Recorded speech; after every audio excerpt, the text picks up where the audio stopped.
memiliki sejarah jejak perjuangan pemuda dalam mempertahankan kemerdekaan Indonesia.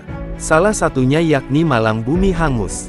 Sekitar 1000 bangunan di kota Malang dibakar sebagai taktik para pejuang muda menggentarkan pasukan Belanda yang hendak menguasai kembali wilayah Malang.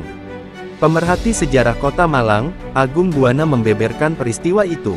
Berbagai bangunan strategis mulai bangunan pusat pemerintahan, sekolah, hotel, industri, pusat perbelanjaan, hingga pertokoan dibakar agar tak bisa diduduki dan dimanfaatkan kembali oleh kolonial Belanda. Peristiwa itu bermula dari mendaratnya pasukan militer Belanda yang dikenal dengan agresi militer Belanda pada 1947 melalui Situbondo untuk menguasai kembali wilayah Jawa Timur. Termasuk wilayah Malang yang saat itu dikenal sebagai basis yang memiliki pangkalan militer dan pusat distribusi perdagangan hasil bumi seperti kopi dan gula. Mengetahui niat itu, para pemuda di wilayah kota Malang merancang berbagai strategi untuk menghalau pasukan Belanda tersebut. Terlebih pada tanggal 22 Juli tahun 1947, pasukan Belanda sudah memasuki wilayah Lawang, Kabupaten Malang. Strategi pertama yang dilakukan para pemuda di kota Malang yakni dengan menumbangkan pohon-pohon besar untuk menutup akses jalur di perbatasan kota. Itu untuk menahan pergerakan pasukan Belanda yang saat itu membawa tank, truk, jeep, dan kendaraan militer lainnya. Makanya jalan-jalan itu ditutup dengan pohon-pohon yang ditebang dan diletakkan ke jalan, katanya. Selain itu, para pemuda di kota Malang bersama gerilyawan rakyat kota dan Tentara Republik Indonesia Pelajar juga membuat siasat untuk menggentarkan pasukan Belanda yakni membakar bangunan-bangunan strategis di dalam kota Malang.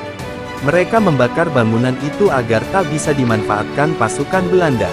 Ada sekitar 1000 bangunan yang dibakar, termasuk Balai Kota Malang, Hotel Pelangi, Societet Komordia yang sekarang Mall Sarina, Sekolah Koryesu, pabrik rokok, pertokoan di Kayu Tangan, hingga rumah-rumah di Celaket, Ijen, dan Rampal. Pembakaran bangunan itu dilakukan mulai tanggal 29 Juli tahun 1947.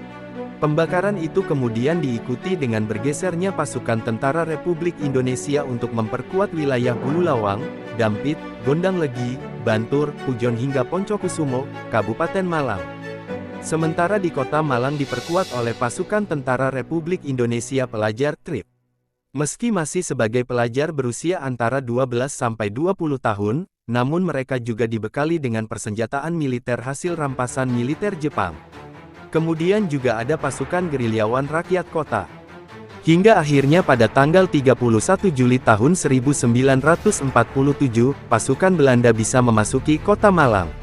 Pasukan TRIP dan gerilyawan tak tinggal diam untuk mempertahankan kemerdekaan. Sejumlah pertempuran pun terjadi, mulai peristiwa pertempuran Jalan Salak sekarang Jalan Pahlawan TRIP, yang melibatkan pasukan TRIP dan pasukan militer Belanda. Selain itu, pertempuran di wilayah Wonokoyo hingga Arjowinangun juga terjadi. Jumlah pasukan hingga persenjataan yang tak berimbang membuat pasukan TRIP berguguran. Sebanyak 35 pasukan TRIP gugur dalam pertempuran itu. Hingga kemudian pasukan Belanda menguasai kota Malang. Meski begitu, pasukan Belanda tak bisa memanfaatkan bangunan-bangunan strategis di kota Malang lantaran sudah luluh lantak usai dibakar para pejuang muda.